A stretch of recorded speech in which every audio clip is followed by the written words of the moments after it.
오늘 이 시간에는 모든 행실에 거룩한 자가 되라 라는 제목으로 하나님 말씀 선포하며 함께 은혜 나누도록 하겠습니다. 어제 6월 6일 현충일 날 무슨 일이 있었느냐, 나라 안에 여러 가지 일이 있었겠지만 저희 개인적으로 또 저희 가정적으로는 사촌 동생의 결혼식이 있었습니다. 외가 쪽으로 막내 이모의 아들이 둘인데 그 중에 이제 첫째가 결혼식을 했는데 사실 결혼이 많이 늦었습니다. 막내 이모하고는 제가 아주 어릴 때부터 가깝게 지낸 사이라 참 친합니다. 나이 차이도 아주 많지도 않고 굉장히 좀 좋은 관계이고 애틋한 관계입니다. 또 막내 이모가 좀 어려운 삶을 사셨기 때문에 또 그런 마음이 있습니다. 마음 같아서는 사촌 동생의 결혼식에 참석하고 싶었으나 너무 멀어서 예식장이 인천인지라 도저히 가볼 수가 없어서 전화로만 축하 인사를 전하고 따로 마음을 전했습니다. 여러분, 요즘 결혼식을 보면 결혼식에 참석할 일이 자주 있으실 텐데 결혼식을 보면 어떤 생각이 드십니까? 요즘 결혼식을 보면 저는 개인적으로 마치 즐겁고 유쾌한 쇼처럼 결혼식이 진행되는 것 같습니다. 결혼의 주인공들인 신랑과 신부는 무엇보다도 재미있고 즐거운 결혼식이 되기를 바라는 것 같습니다. 일생에 딱 한 번 있는 결혼식이고 그렇기 때문에 기억에 아주 오래 남는 결혼식이 되기를 바라는 것 같습니다. 하지만 아무리 유쾌하고 재미있다 할지라도 결혼식이 아무리 화려하다 하더라도 결혼식이 결혼의 모든 것은 아닙니다. 그것은 그저 시작에 불과합니다. 진짜 결혼은 결혼식이 끝나고 나서야 시작됩니다. 그리고 결혼 생활은 신나고 즐겁고 유쾌한 쇼와 같던 그런 결혼식과 늘 똑같지가 않습니다. 남녀의 결혼이라는 것은 단지 한순간에 즐겁고 유쾌한 결혼식을 목적으로 하는 것이 아닙니다. 힘들고 어렵더라도 살다 보면 다투는 일도 많고 갈등할 일도 많고 마음이 상하는 일도 많은데 그럼에도 불구하고 그 기나긴 시간을 서로 함께하는 것, 그 긴 시간을 좋을 때나 힘들 때나 부부로서 함께 살아가는 것, 그것이 바로 결혼의 진정한 목적입니다. 마찬가지로 우리의 신앙은 예수님을 만나고 구원의 감격을 얻는 것으로 끝나는 것이 아니라 그것을 통해 비로소 시작됩니다. 우리의 최초의 회심은 결국 하나님 나라 안에서 이루어지는 최후의 구원을 통해 완성될 것입니다. 최초의 회심과 최후의 구원 사이에는 그러면 무엇이 있습니까?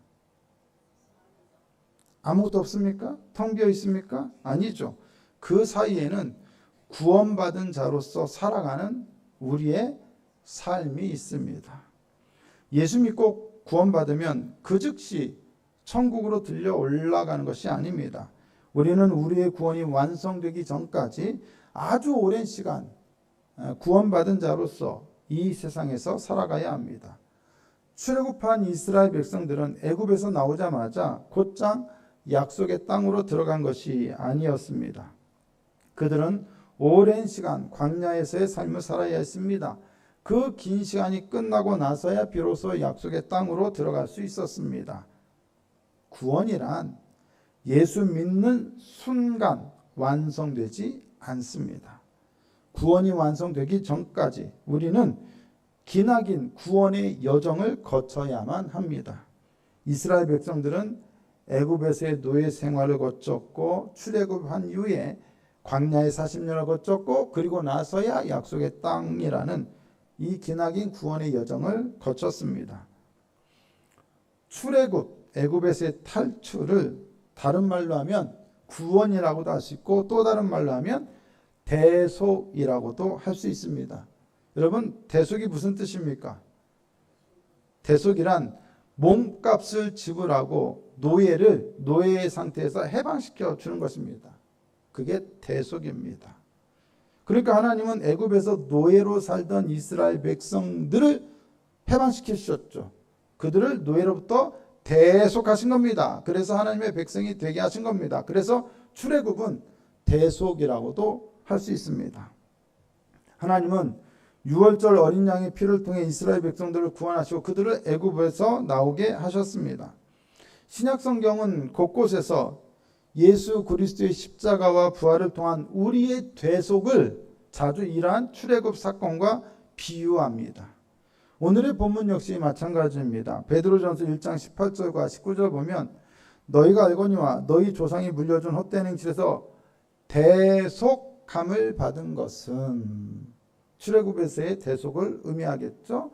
은이나 금같이 없어질 것으로 된 것이 아니요 오직 흠없고 점없는 어린 양 같은 그리스도의 보배로운 피로 된 것이니라. 아멘.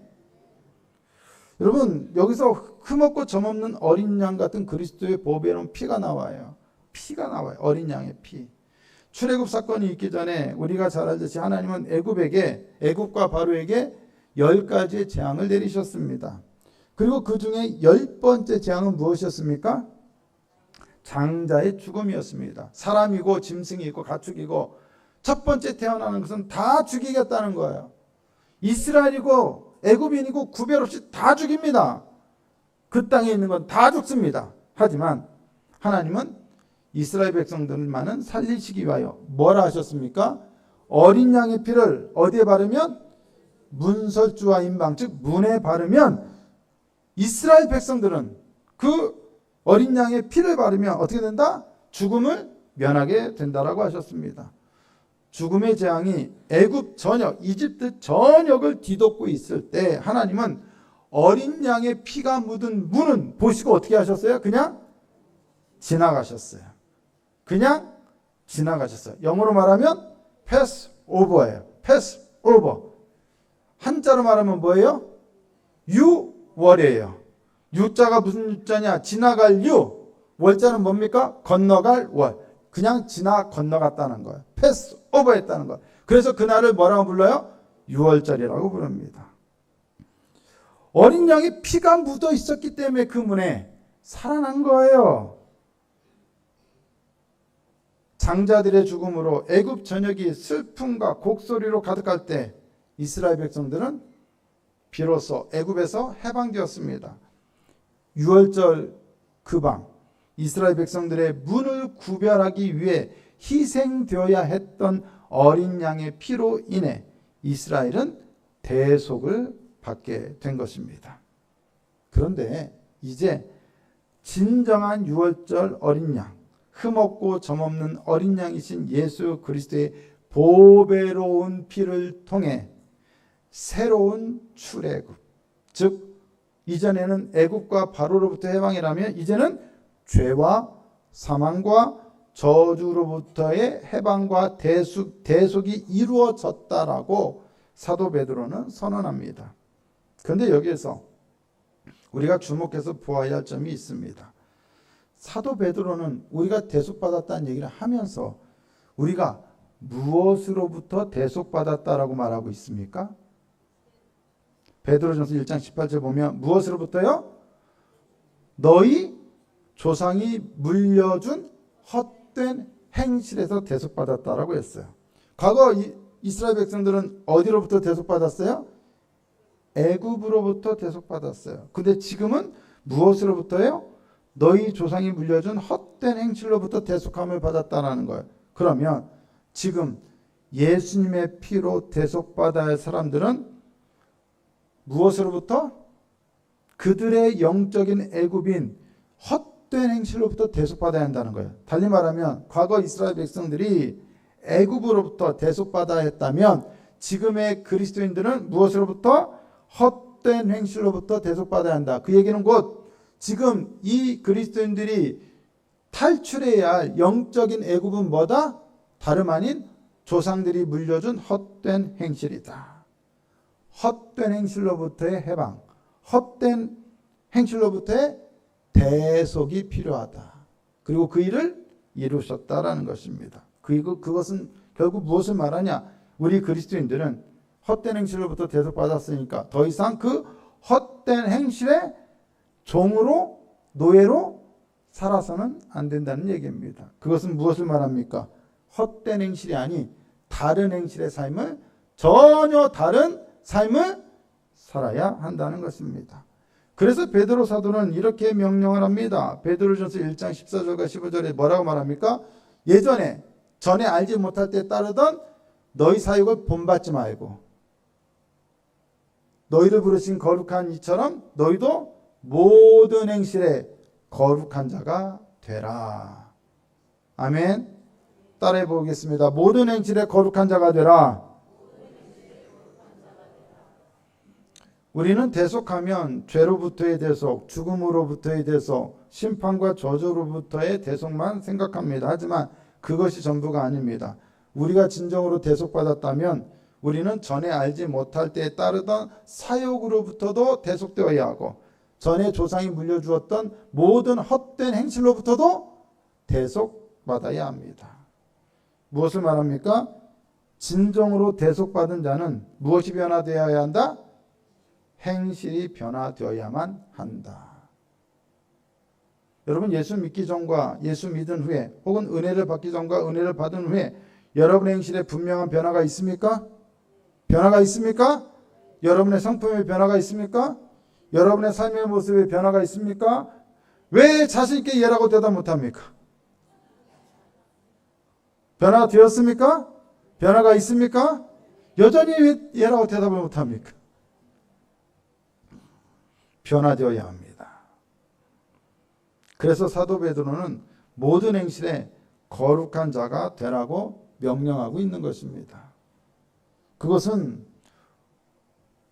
우리의 행위에 있어 완전한 자가 되라는 말입니까? 율법적으로 흠이 없는 사람이 되라는 말입니까? 아닙니다. 우리는 결코 그럴 수 없습니다. 사도 베드로는 그것을 말하려는 것이 아닙니다. 그러면 사도 베드로의 의도는 무엇입니까? 모든 행실에 거룩한 자가 되라라는 말씀을 들으면 아 맞아 아멘 그렇지 그거지. 여러분 그것보다는 좀 부담스럽잖아요. 왜요? 우리 행실이 거룩하지 않다는 것을 누구보다 누가 잘 알아요? 우리 자신이 너무 잘 알아요. 그래서 이 말씀을 들으면 은혜를 받기보다는 뭐를 받아요? 부담감을 받아요. 그러나 분명한 것은 여러분 분명하게 성경은 우리에게 거룩하라고 말씀한다는 것입니다. 모든 행실에 거룩한 자가 되라는 것은 기독교적으로 보면 무엇으로 살라는 얘기냐? 믿음과 소망과 사랑으로 살라는 것입니다. 여러분 믿음과 소망, 사랑하면 가장 먼저 떠오르는 것이 어디예요? 고린도전서 13장이죠. 사랑장으로 알려진 믿음과 소망과 사랑에 대해서 사도 바울이 말합니다. 하지만 믿음과 소망과 사랑은 사도 바울만의 전유물이 아니었습니다. 초대교회 성도들이라면 사도 바울만이 아니라 누구라도 믿음과 소망을 강조했습니다. 사도 베드로도 마찬가지입니다. 한번 보실까요? 베드로전서 1장 21절과 22절에 뭐가 나와요? 세 가지가 다 나오네요. 뭐가 나와요? 믿음, 소망, 사랑 다 나와요. 그러니까 모든 행실에 거룩한 자가 되라는 것은 믿음과 소망과 사랑으로 살라라는 거예요. 믿음과 소망과 사랑이 우리 각자의 인격의 토대가 되어야 하고 삶의 행실의 토대가 되어야 한다는 거예요. 그런데 여기서 우리가 한 가지 주목해야 할 점이 있습니다. 베드로전서 1장 22절을 보면 사랑을 얘기할 때 형제를 사랑해야 한다는 얘기하면서 뭐라고 단서를 붙입니까? 거짓이 없이 사랑해야 한다는 거예요. 물론 우리는 사랑할 때 거짓이 없이 사랑해야죠. 상식적인 이야기예요. 뭐 특별하다 할 것이 없어 보입니다. 그런데 왜 우리가 이 표현에 주목해야 할까요? 거짓이 없이. 그냥 우리가 한글로 번역된 것만 보니까 그렇지 이 거짓이 없이라고 번역된 헬라어는 원래 1차적인 의미가 뭐냐? 가면을 쓰지 않은 이란 뜻이에요. 가면을 쓰지 않는. 혹은 연기하지 않는. 옛날에 헬라 시대에 그리스 사람들은 그리스 도시마다 극장이 있고 극장에서 뭐 했어요? 연극을 했어요. 그리고 연극할 때 뭘 썼어요? 가면을 썼어요. 가면을 쓰고 연극했어요. 그리고 옛날에 요즘 연극이야 남자와 여자가 다 나오잖아요. 근데 옛날에 연극할 때는 여자가 연극에 올라가요? 못 올라가요? 못 올라가요. 그리스 여신을 연기해야 하는데 남자가 우락부락한 남자가 가지고 그리스 여신 이 얼굴로 여신의 역할을 할 수 있어요? 없어요? 없잖아요. 그래서 뭘 썼어요? 가면을 쓴 거예요. 이해되시죠? 그러니까는 이 거짓이 없이라는 말은 가면을 쓰지 않는, 연기하지 않는 그런 뜻을 가진 말이에요. 가면을 쓰고 사랑하는 것처럼 연기하는 것은 진정한 사랑이 아닙니다. 그것은 위선이고 가식일 뿐입니다. 그러면 사람들이 여러분 언제 사랑하지도 않으면서 가면을 쓰고 마치 사랑하는 것처럼 연기를 할까요? 언제 사람들이 그런 연기를 하죠? 보통 언제 그럽니까? 애들이요, 꼬맹이들한테 가가지고 뭐를 하나라도 주려고 할 때 어른들이 보통 뭐 시켜요? 뽀뽀해봐 그러잖아요. 근데 애들은 하고 싶어요, 안 하고 싶어요? 안 하고 싶어요. 근데 이거 사탕 하나 때문에 애들이 뭐예요? 뽀뽀를 해요. 근데 진짜 사랑해서 뽀뽀하는 거예요? 아니죠. 뭘 얻으려고? 사탕 얻으려고. 사람들이 언제 가면을 쓰고 사랑하는 것처럼 연기하냐? 내가 뭔가를 얻고 싶은 게 있을 때, 어떤 사람에게서 그 사람이 내게 뭔가 내가 필요한 걸 줄 수 있는 능력이 있는 사람인데 그 사람에게서 내가 필요한 걸 얻고 싶을 때 마치 그 사람에게 어떻게 한다? 가면을 쓰고 사랑하는 것처럼 연기를 하는 거야. 아이고 선생님이 최고예요. 아이고 당신이 최고예요. 사장님이 최고입니다. 딸랑딸랑 아첨하고 아양 떨고 전혀 사랑하는 마음이 없어요. 근데 뭐예요? 사람들은 그저 자기에게 뭔가를 얻기 위해서, 필요한 것을 얻기 위해서 아첨을 하고 아양을 떨고 딸랑딸랑거립니다.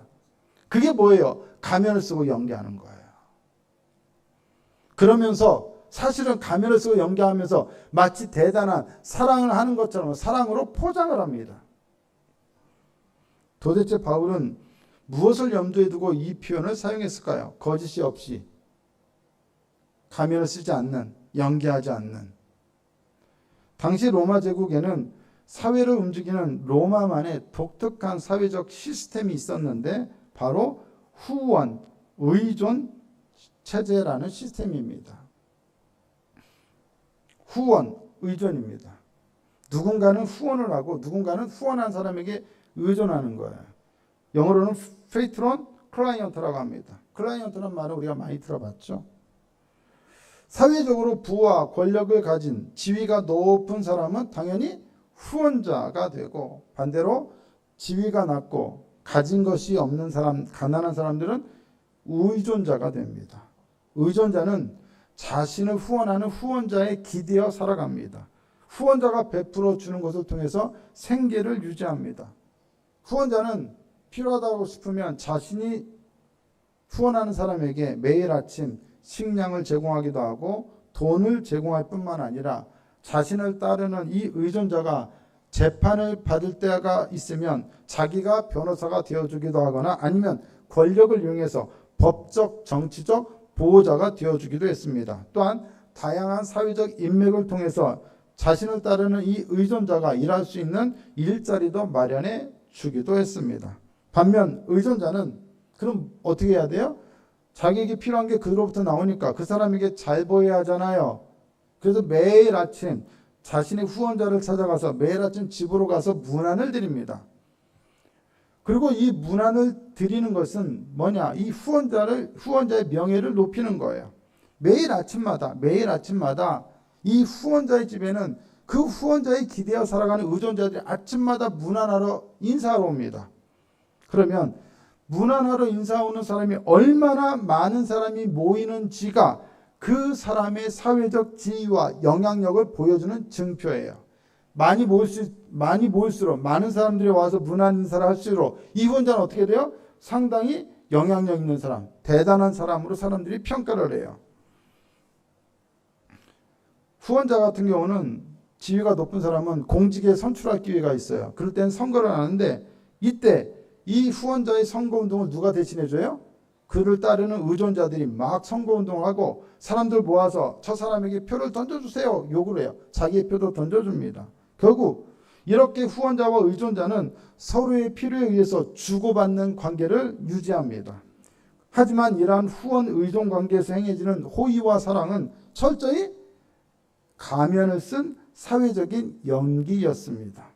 속으로는 철저히 계산기를 두드리면서 겉으로는 후원자를 굉장히 위하는 척, 후원자는 의존자를 굉장히 위하는 척, 고상한 척, 친밀한 척 하는 연기, 그런 관계였기 때문입니다. 이것은 사랑이 아니라 거래입니다. 이것은 give and take, 주고 받는 것입니다. 만약 내가 받을 것이 없다면, 주는 일이 있어요, 없어요? 없어요. 받을 게 있으니까 주는 거예요. 그게 give and take죠. 이것은 자기의 이익을 위한 가면을 쓴 연기입니다. 이것은 위선이자 가식이지 결코 사랑이라 할 수 없습니다. 베드로 사도는 그러한 거짓이 없는 진실한 사랑으로 형제를 사랑해야 한다라고 말하는 것입니다. 그런데 이러한 거짓이 없는, 가면을 쓰지 않는, 연기하지 않는 이러한 사랑을 행하는 것과 모든 행실에 거룩한 자가 되라고 하는 말씀은 대체 무슨 관계가 있을까요? 로마 제국에서 살아가는 모든 사람들은 로마 사회를 움직이는 이 후원, 의존 체제 속에서 살아가야 했습니다. 여러분, 지금은 이 사람이 후원자고 이 사람이 의존자일 수 있지만 이 후원자보다 더 권력 있고 더 가진 게 많은 사람이 또 있으면 이 사람은 그 사람의 의존자가 되고 그 사람은 또 다시 이 사람의 후원자가 돼요.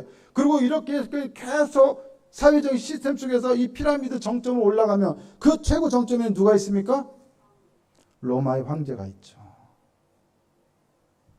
그런 시스템 밖에서 살아갈 수 있는 사람은 단 한 명도 없어요. 근데 여러분, 그러한 사회적 시스템 속에서 살아가는 삶의 방식, 그러한 사회적 평판을 위한 처신, 삶의 태도, 반복적으로 드러나는 삶의 습관 등을 가리키는 말이 있는데 헬라어로 그 말을 뭐라고 말했느냐? 아나스트로페라고 말했습니다. 아나스트로페.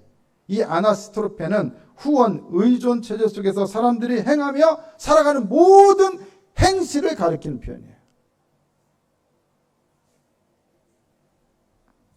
그리고 사도 베드로가 베드로전서 1장 15절에서 모든 행실에 거룩한 자가 되라고 말할 때나 베드로전서 1장 18절에서 너희 조상이 물려준 헛된 행실에서 대속함을 받은 것을 말할 때 나오는 이 행실이 바로 이 로마의 사회적 시스템 속에서 사람들이 살아가는 삶의 방식을 가리키는 아나스트로페였던 것입니다. 같은 말이에요. 무슨 말인지 아시겠어요? 여기서 우리가 행하는 모든 행실을 세세하게 우리가 살아가면서 겪는 모든 행실로 이해할 수도 있지만 여기서 말하는 모든 행실이란 당시 황제를 숭배하고 우상을 숭배하던 그런 사회 속에서 사람들이 살기 위해서 뭔가를 얻기 위해서 행했던 그러한 행실, 그러한 행실로 이해해야 한다는 거예요. 그렇게 행하던 모든 행실을 이제는 어떻게 하라? 거룩하게 하라. 달리 말하면 그건 뭘 말합니까? 변화되어라. 달리 살아라. 변화된 삶의 방식으로 살아라는 겁니다. 그래서 사도 베드로가 그 행실을 너희 조상이 물려준 헛된 행실, 옛날 개역 개정에는 망령된 행실이라 아마 되어 있었을 겁니다. 그렇게 말을 하는 겁니다. 생각해 보세요. 나의 후원자가 나에게 요구를 해요. 야, 나 지금 저기 이교 신장 가서 제사 드릴 거야. 우리 함께 가서 제사 드립시다. 응? 가서 뭐 해야 돼요? 이교 신전에 가서 우상숭 숭배해야 돼요. 야, 나 말이야, 나의 후원자이신 내가 황제한테 잘 보여야 하거든. 가서 우리 황제한테 예배하는데 당신 내 의존자니까 나와 함께 가서 황제 숭배합시다. 어떻게 해야 돼? 가서 황제 숭배해야 돼요. 그러면 그게 예수를 믿기 전이면 따라하는 게 문제가 없어요. 그죠? 그렇게 하면 살아남고 나에게 필요한 걸 얻을 수 있으니까. 그런데 거짓으로 가기 싫어도 따라갈 수 있어요. 근데 예수 믿은 다음에는 우리의 진정한 후원자 누구예요? 우리가 사랑해야 할 유일한 분이 누구예요? 하나님이잖아요. 그런데 지금 나의 후원자가 가서 우상을 숭배하자고 그러고 황제를 숭배하자고 하는데 따라갈 수 있어요? 없어요? 없지요. 그럴 수는 없는 것입니다. 그러니까 그전에는 황제가 신이 아니라 인간인 걸 모르는 사람이 누가 있어요? 다 알아요.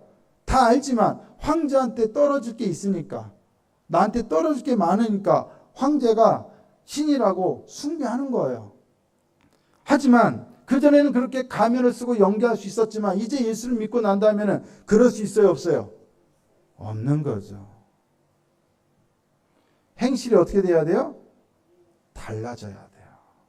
삶의 방식이 예전에 로마 제국에서 살아가던 삶의 방식과 똑같은 삶의 방식으로 살 수 있어요? 없어요? 없어요. 우리가 예수 믿기 전에는 누구한테 잘 보여야 돼요? 나한테 월급을 주는 사람한테 잘 보여야 돼. 사장한테 잘 보여야 하고, 부장한테 잘 보여야 하고, 이사한테 잘 보여야 하고, 전무나 부사장한테 잘 보여야 돼요. 누구누구 씨, 요번 주일이라도 안 하지. 요번 일요일날 우리 등산 갑시다 하면, 나 예배 드리러 가야 하는데, 어떤 사람들은 뭐예요? 가는 사람이 있고 안 가는 사람이 있어요. 예수 믿기 전이라면 부장님이 그러는데 무조건 가장 먼저 가가지고 딱 준비하고 부장님 제가 모시겠습니다 하고 갈 텐데, 예전이라면 그게 가능한데 예수 믿은 다음에 그렇게 살 수 있어요, 없어요? 없어요. 그전에는 잘 보이기 위해서 뇌물도 주고 거짓말도 하고 얼마든지 가면을 쓰고 연기를 할 수 있었지만, 세상의 방식대로 살아갈 수 있었지만, 예수 믿고 난 다음에 그렇게 살 수 있어요, 없어요? 없어요. 예전에는 회식 합시다 하고 부어라 마셔라, 그래 마셔 이렇게 즐기는 거야. 사회생활이 이렇게 하는 거고, 이게 직장생활이지, 이게 회식이지 하면서 막 부어라 마셔라 할 수 있었지만, 예수 믿은 다음에 그렇게 할 수 있어요, 없어요? 이제 우리는 그 주를 못 따르고 그 다른 주님을 따라야죠. 파란색 안에 담겨 있는 주, 수를 따를 수는 없고 이제는 우리가 예배하는 주님만 따라야 돼요. 안 그렇습니까, 여러분? 우리의 라이프 스타일, 삶의 방식, 삶의 태도, 삶의 행실이 어떻게 돼야 돼요? 완전히 변화되어야 돼요. 예전에는 예수 믿기 전에 막 혈기도 부리고 막 아내한테 함부로 하고 남편한테 함부로 했어도, 이제 예수 믿는 다음에 하나님께서 그 행실 가운데 다 지켜보고 계신데 우리가 마음대로 할 수 있어요? 혈기 막 부릴 수 있어요? 예전 성질 부리던 때처럼 그렇게 할 수 있어요? 함부로 할 수 있어요? 안 되죠. 내 인격과 성품도 어떻게 돼야 돼요? 변화되어야 하죠. 우리는 예수와 성령 안에서 하나님만을 섬기는 행실을 따라가야 합니다. 구별되고 거룩한 행실의 삶을 살아야 합니다. 우리는 하나님 안에서 어떻게 되어야 돼요? 새로워져야 합니다. 삶이 달라져야 합니다. 우리가 살아가는 세상 속에서, 사회 속에서 우리의 행실은 달라야 합니다. 그것이 바로 하나님께서 예수 그리스도의 피를 통해 조상이 물려준 헛된 행실에서 우리를 대속하신 이유인 것입니다. 이러한 이유 때문에 사도 베드로는 모든 행실에 거룩한 자가 되라고 명령했던 것입니다. 앞에서 구원이란 한순간에 완성되는 것이 아니라 기나긴 구원의 여정을 거쳐 이루어지는 것이라 말씀드렸습니다. 또한 이스라엘 백성들이 출애굽했다고 해서 곧바로 약속의 땅으로 들어간 것이 아니라 광야의 삶을 거쳐야 했다고도 말씀드렸습니다. 이와 마찬가지로 우리의 최초의 회심과 최후의 구원 사이에는 아무것도 없는 것이 아니라 우리의 삶이 있습니다. 그 삶이란 예수를 믿고 달라진 삶이요, 베드로의 사도의 표현으로 하자면 모든 행실을 거룩하게 하는 삶입니다. 베드로 사도는 본문에서 세 종류의 시간에 대해서 말하고 있습니다. 베드로전서 1장 14절에는 전에 알지 못할 때가 나옵니다. 출애굽과 관련해서 보자면 이것은 애굽에서 종살이하던 과거의 때요, 예수님의 대속 사건과 관련해서 보자면 예수를 믿기 전 과거의 때입니다. 베드로전서 1장 13절에는 예수 그리스도께서 나타나실 때가 나옵니다. 이것은 출애굽과 관련해서 보자면 약속의 땅에 들어갈 미래의 때요, 예수님의 대속 사건과 관련해서 보자면 구원이 완성될 미래의 때입니다. 그러면 전에 알지 못할 때와 예수 그리스도께서 나타나실 때, 그 사이, 그 중간에는 무엇이 있습니까, 여러분? 무엇이 있습니까? 베드로전서 1장 17절을 보시죠. 무엇이 있습니까? 나그네로 있을 때가 있습니다. 그때가 언제입니까? 바로 지금, 예수를 믿고 살아가는 지금의 때입니다. 현재의 때입니다. 우리는 현재 이곳에서 나그네, 세상 속에서 사명을 감당하기 위해 흩어진 나그네로 살아가야 합니다. 우리의 목적지인 본향으로 들어가기 전까지 한동안 우리는 이곳에서 나그네로 살아가야 합니다. 그리고 나그네에게는 나그네만의 삶의 방식, 나그네만의 행실이 요구됩니다. 나그네에게는 나그네의 윤리가 있어야 합니다. 어느 사업가가 훌륭한 인품으로 명성이 자자한 한 랍비를 방문했습니다. 그는 랍비가 명성에 걸맞게 좋은 집에서 살고 있을 것이라고 예상을 했습니다. 하지만 막상 도착해서 보니 그 랍비의 집은 허름한 단칸방이었고 방 안에는 그저 낡은 책상과 의자 하나밖에 있지 않았습니다. 실망한 사업가가 물었습니다. 라삐님, 이렇게 초라한 곳에 사십니까? 라삐님의 훌륭한 가구들은 대체 다 어디에 있습니까? 그러자 라삐가 웃으며 사업가에게 되묻습니다.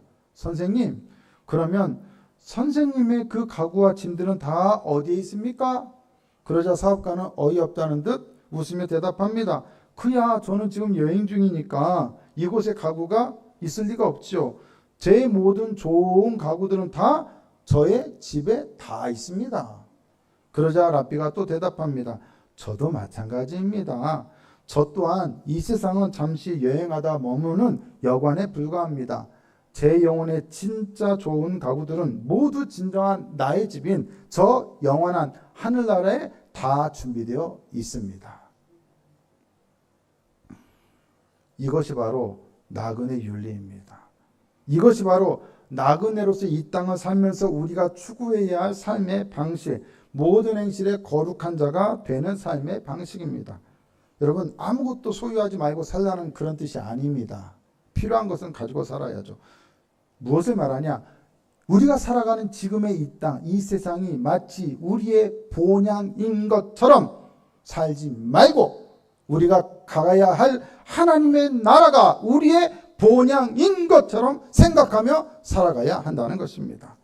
이 세상의 권력, 돈, 명예를 얻기 위해 마치 로마 사회의 의존자들이 자신의 후원자들에게 어떻게든 잘 보이려고 가면을 쓰고 위선적으로 행동하듯이 우리는 세상의 그 무엇도 그 누구도 우리의 후원자를 여기지 않고 오직 하늘에 계신 우리의 아버지만을 우리의 유일한 후원자로 여기며 그분만을 사랑하며 살아야 한다는 것입니다.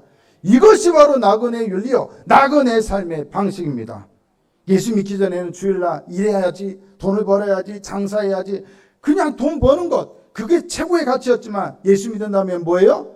예배드리는 게, 주일날에는 예배드리는 게 최고의 가치예요.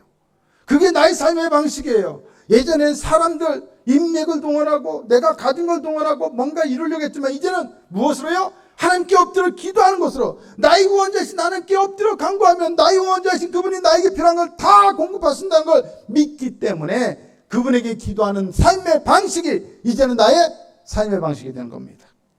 그게 바로 믿는 자로서, 나그네로서 살아가는 자의 삶의 방식입니다.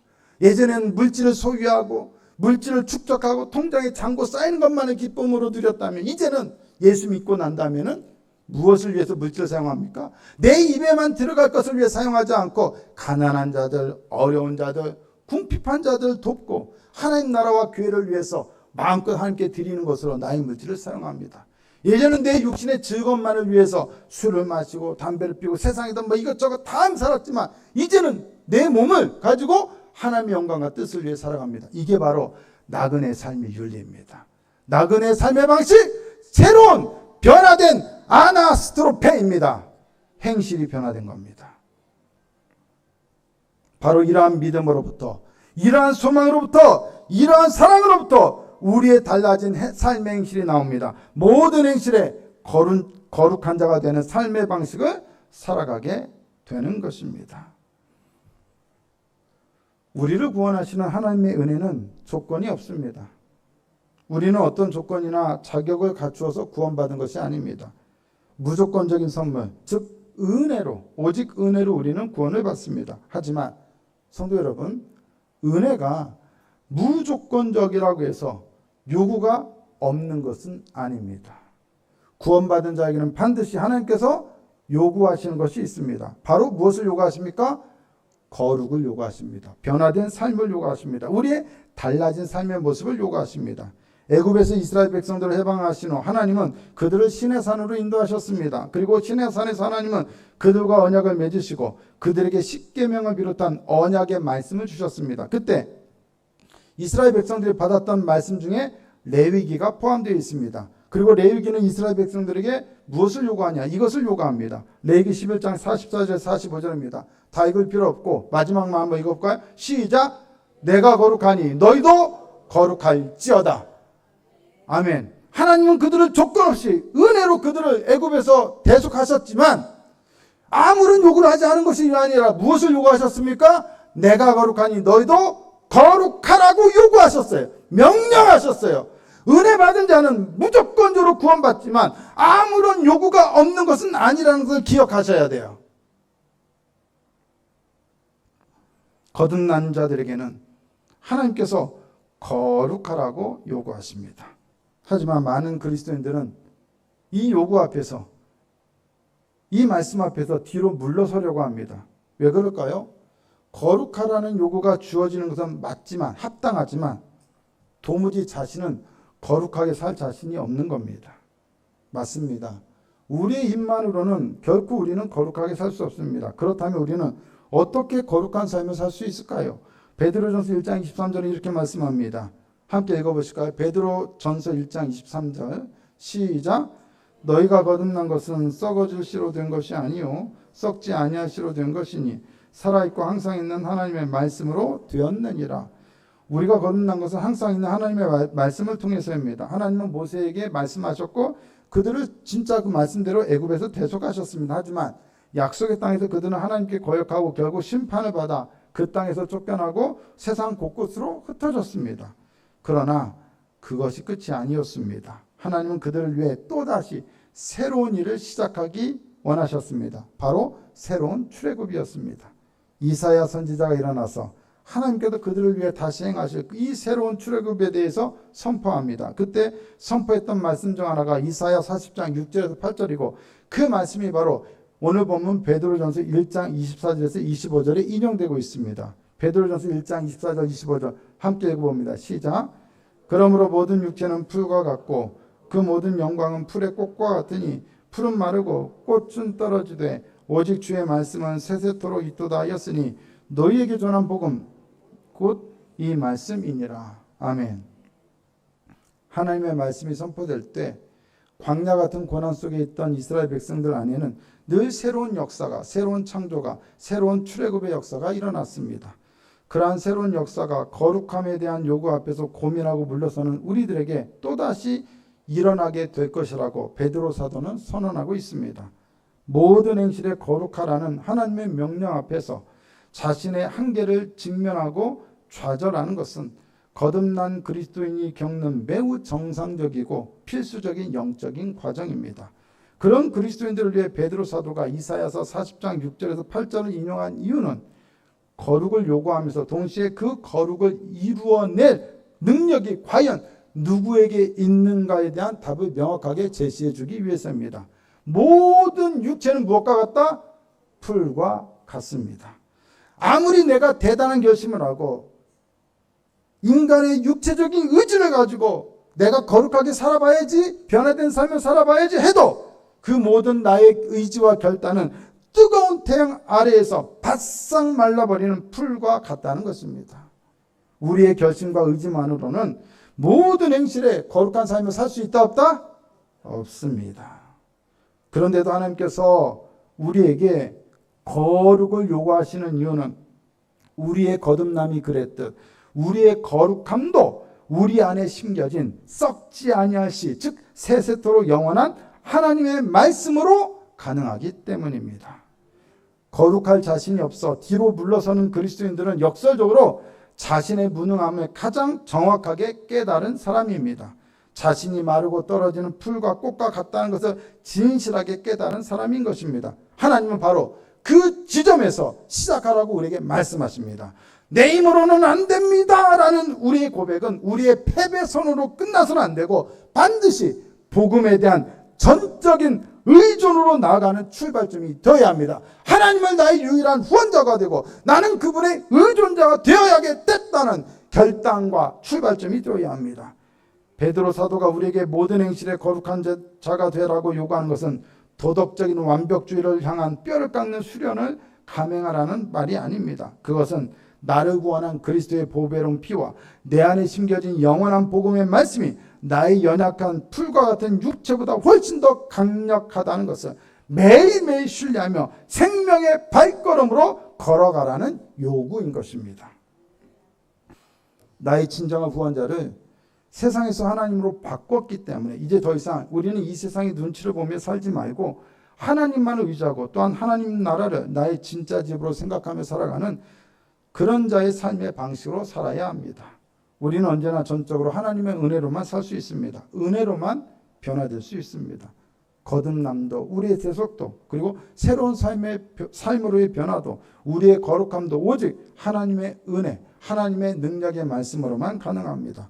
그리고 그러한 은혜가 우리에게 주어져 있기에 우리는 결코 계속해서 전에 알지 못할 때에 따르던 사욕을 본받는 삶이나 조상이 물려준 헛된 행실을 따르는 삶을 살 수도 없고 살아서도 안 됩니다. 우리는 나그네의 삶의 방식, 나그네의 윤리, 모든 행실에 거룩한 자로 살아가야 합니다. 그것이 우리를 이상한 눈으로 쳐다보는 이 세상에서 우리가 살아가야 할 삶의 방식이고 이 세상에서의 우리의 존재 방식입니다. 그러한 삶을 살아가는 우리들을 통해 하나님은 우리가 있는 그 자리에서 우리의 선교적 사명을 온전히 감당하게 하실 것입니다. 흩어진 나그네는 그러한 사명을 위해 거듭나게 되어 썩지 않고 더럽지 않고 쇠하지 아니하는 유업을 얻게 되었음을 우리는 언제나 잊지 말아야 합니다. 우리는 이 모든 헛된 행실로부터 대속함을 받았습니다. 변화되어야 합니다. 거룩해져야 합니다. 예전에 나만을 위해 살던 삶을 이제는 하나님을 위해서 사는 삶으로, 다른 사람과 싸우고 다투고 정죄하고 갈등하며 살던 삶에서 포용하고 이해하고 용서하고 화해하고 하나 되는 삶으로 살아야 합니다. 우리의 인격도 변화되어야 합니다.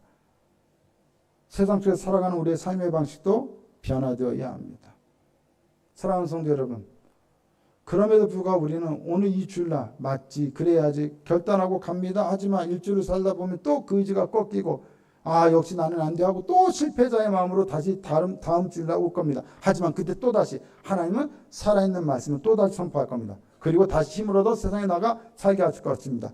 그러한 기나긴 과정을 우리는 최초의 회심과 최후의 완성 사이에서 나그네로 있을 때를 그렇게 살아갈 것입니다. 그러니까 여러분, 나는 안 돼, 먼저 섣부르게 예단하지 마십시오. 하나님이 하십니다. 하나님이 역사하십니다. 그래서 기도하게 하십니다. 예배로 모이게 하십니다. 말씀을 들으라 하십니다. 내가 너희와 함께 하겠다. 내가 너를 변화시키겠다. 내가 너를 축복하겠다. 내가 너를 거룩한 자로 이 세상 속에 살게 하고 그것을 통하여 나의 영광을 드러내는 선교적 삶을 살게 하리라. 오늘도 말씀하십니다. 그러므로 당당하게 이 세상으로 나아가십시오. 주님의 말씀을 붙잡고 나아가십시오. 그리고 모든 행실에 거룩한 자로 나그네 윤리로 나그네 행실로 살아가며 하나님께 영광 돌리는 저와 여러분 모두가 되실 수 있기를 예수님의 이름으로 축복합니다.